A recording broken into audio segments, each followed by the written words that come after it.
efectivamente hay la intención de muchos colectivos políticos y especialmente de este partido Perú Potencia, que generosamente me están proponiendo incursionar en política, no ahora, sino desde hace más de casi un año. Me he ido rehuyendo sistemáticamente porque he estado absorbido por los problemas de tipo judicial, digamos.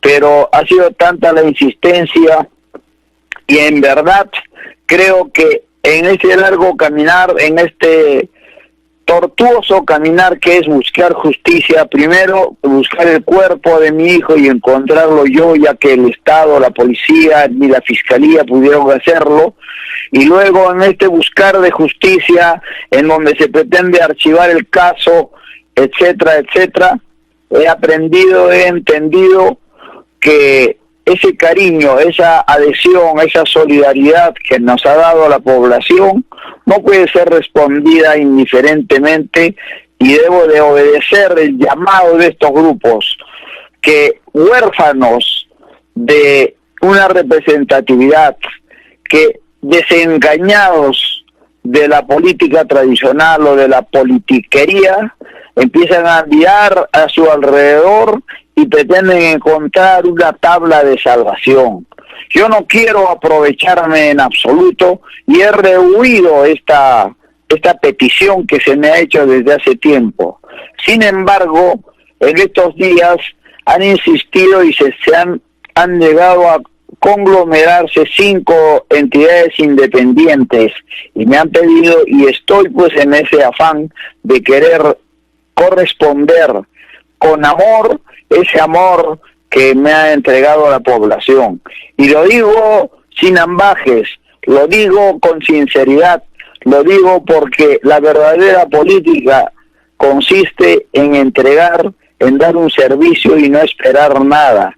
No, lo hago por la memoria de todas aquellas personas que no encuentran justicia, lo hago por la memoria de todas aquellas personas débiles que no son representadas, lo hago como me dijo una señora, por todos los ciros que se encuentran en las calles, y creo yo que de alguna manera pretendo respetar la memoria de mi hijo, pretendo respetar el gran ejemplo que muchos políticos de verdad han dado en el mundo, ofrendando no solamente el tiempo de su vida, sino a veces la vida misma, porque desgraciadamente lo que hoy en día vemos los peruanos es una simple politiquería subordinada a intereses personales.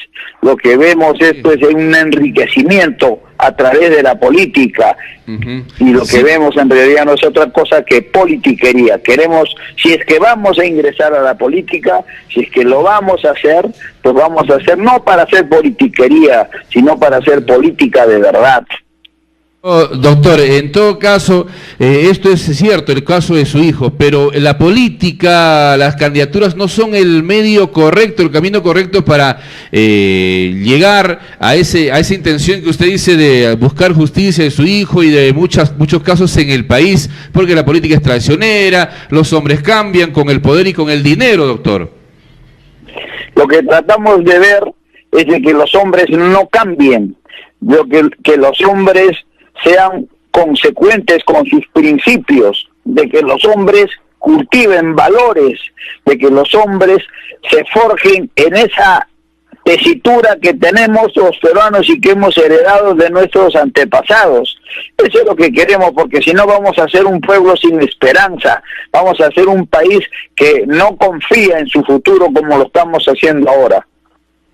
Doctor, ¿cuál es la filosofía, pues el ideario del Partido Perú Potencia? Bueno, el Partido Perú Potencia es un conglomerado de 5 organizaciones o 4 organizaciones que han tenido a bien invitarme a participar.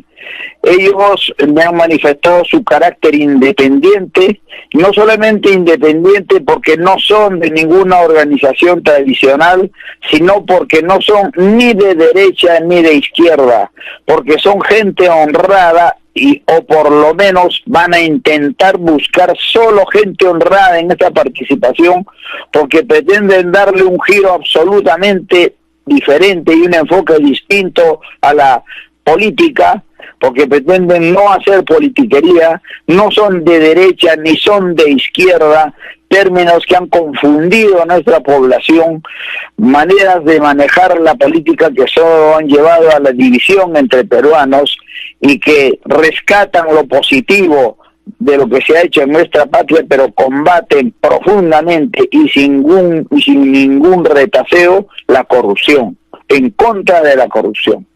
Pero ¿qué garantiza que esto sea así, llegando, en un hipotético caso, ya estando pues en el poder, en la presidencia, y para lo cual precisamente el objetivo donde están trabajando ustedes desde ahora, doctor? Mire, esa es una pregunta que solamente la población, la única garantía que tiene una población es la acción popular, de que estas personas conviertan a la política, de que se convierta, en todo caso yo, en una acción de servicio. La garantía está en que ya no empecemos a juzgar a la gente si es que está o no, pues, digamos, con las calificaciones para ser o no presidente de la República, sino más bien, porque la democracia así permite que todo el mundo pueda ser candidato. Perfecto. Puede ser candidato del candidato tradicional, puede ser candidato del candidato Nobel, puede ser candidato aquel que no tenga apariencia de ser un candidato de estadista o aquel que así la tenga, pero puede ser un farsante. ¿Cuál es el detalle? El detalle es que tanto la prensa como la gente que orienta opinión ya no se dedique a descalificar gente, porque la democracia permite la representatividad universal. Se dedique más bien a trabajar en la mente y el corazón de los peruanos para que no se dejen comprar por medio kilo de arroz, para que no se dejen engañar y para que aprendan dentro de esa playa de gente que se va a presentar a elegir al que les parece correcto, porque no se olviden de que la democracia permite que en esa cámara secreta se ejerza la más extrema libertad de conciencia de la persona. En esa cámara secreta, cuando está solo una persona, debe de saber elegir aquel que cree correcto, aquel que cree íntegro, aquel que cree que puede garantizar su palabra, aquel que cree que no lo va a engañar a esa persona. Lógicamente puede al final suceder lo contrario, y para eso está la acción de la población. No debemos desconfiar en ese sentido, lo que debemos aprender es a elegir a nuestros representantes, ya no dejarnos llevar, como repito, por una dádiva, hipotecar nuestra dignidad.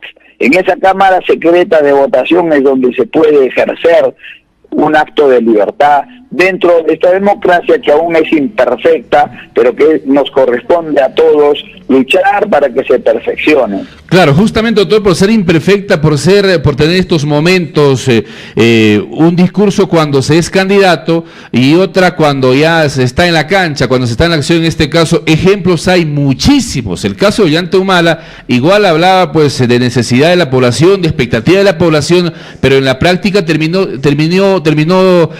siendo otra cosa, de que ni hizo ni del plan de gobierno ni la hoja de ruta, nada de nada. Y en política de riesgos esto es constante, doctor. Bueno, mire, desgraciadamente la politiquería en nuestro país ha hecho lo que usted acaba de manifestar, y usted es una muestra palpable de cómo se ha caído en la pérdida de fe, en el descrédito. Desgraciadamente los políticos o los politiqueros nuestros nacionales, tradicionales, que se creen además los dueños de la política, los sabios de la política, se creen los preparados y los únicos que deben hacer política. Esos politiqueros creen pues que la política es mentir y después tratar de justificar esa mentira, ya sea con un lenguaje florido o ya sea con un silencio, etcétera, etcétera. Lo que usted está diciendo es cierto, pero no podemos cerrarnos a la esperanza, no podemos cerrarnos al futuro. Creemos que se debe fijar ya uno no tanto en los pergaminos, que son necesarios, no nos olvidemos que las funciones de cualquier estadista son funciones de equipo y de gente competente. Debemos fijarnos en la ejecutoria de las personas, debemos fijarnos en la integridad de las personas. Yo creo que si la posibilidad se presenta, debemos dar también ocasión a que gente bien intencionada entre nuevamente en el espectro político nacional, ¿no? Doctor, ahora que usted ha decidido candidatear, obviamente usted es nuevo, un advenedizo en la política, y ya están en ella los lobos, digamos así, Alan García, Keiko Fujimori, posiblemente la esposa del presidente actual, y varios incluso pues oportunistas de la política. Lidiar con todos ellos, ¿no le da miedo, doctor? Es como si, por ejemplo, un equipo peruano juega con Barcelona o con Real Madrid, pues, doctor. Yo creo que no se trata de tener miedo o no tener miedo. Las grandes empresas y los peruanos jamás hubiéramos podido lograr nada si hubiéramos actuado bajo el principio del miedo. En segundo lugar, no se olviden que han habido pues casos demostrativos en la historia en donde la fortaleza no se mide por la fuerza económica ni por la fuerza física. A veces la fortaleza está en la fortaleza moral que la población tiene. No nos olvidemos que en la historia han habido demostraciones centenares de veces de un David con un Goliat. Querido amigo, miren, a lo que nosotros estamos asistiendo, a esta situación caótica por la que estamos atravesando, a esta situación de enfermedad aguda, de enfermedad de shock que atraviesa nuestro país, por ejemplo, seguridad ciudadana, a estas manifestaciones en donde los barrios tienen que estar reclamando por sus muertos, en lugar de que sea la fiscalía la que asuma su responsabilidad. Hay que responderle, pero hay que responderle con propuestas. Creo yo que la mejor propuesta es aquella que la población decide. Yo no estoy decidiendo ser candidato, yo no he querido ser candidato, yo no me estoy lanzando a la política, ni me estoy, como se dice vulgarmente, queriendo ser presidente, ni nada de eso. Lo que sucede es que han habido una intención de varios colectivos políticos y es necesario saber interpretar ese deseo, es necesario saber valorar también y es necesario vencer ese miedo que usted menciona, pero ese miedo que se vence por un ideal, se vence por una razón superior, que es la razón de servir, que es la razón de querer devolver ese inmenso cariño que a través de este camino ocasionado por una desgracia que fue la muerte de mi querido hijito Ciro, pues la población lo ha demostrado. Pero ese cuento, ese floro, es conocido, todos escuchamos siempre eso, doctor, pero reiterando, disculpe que insiste en esto, pues en el camino se malea y en el poder pues se recontramalea, doctor. Por eso le digo, desgraciadamente, cuando la gente pierde la fe y escucha hablar bien a alguien, no lo digo por mí, lo digo en general, cree que lo está haciendo para engañar, porque ya hubo alguien que hablaba muy bonito y engañó a la gente, porque ya hubo alguien también que no hablaba y engañó a la gente, ya hubo alguien que hacía cosas desde afuera y engañó a la gente. Entonces la gente ha perdido la fe. Pero lo que no debe perder es la esperanza. Nosotros en el Perú no somos ni siquiera un país adolescente. Somos un país que recién está naciendo a la vida. Nuestras calles tienen apenas decenas o centenares de años. No son como las calles del viejo mundo que tienen miles de años. Un mundo que está que ya está decadente. Nosotros somos un mundo nuevo, tenemos semillas nuevas, debemos de seguir manteniendo esa esperanza. No podemos manejar una mentalidad decadente.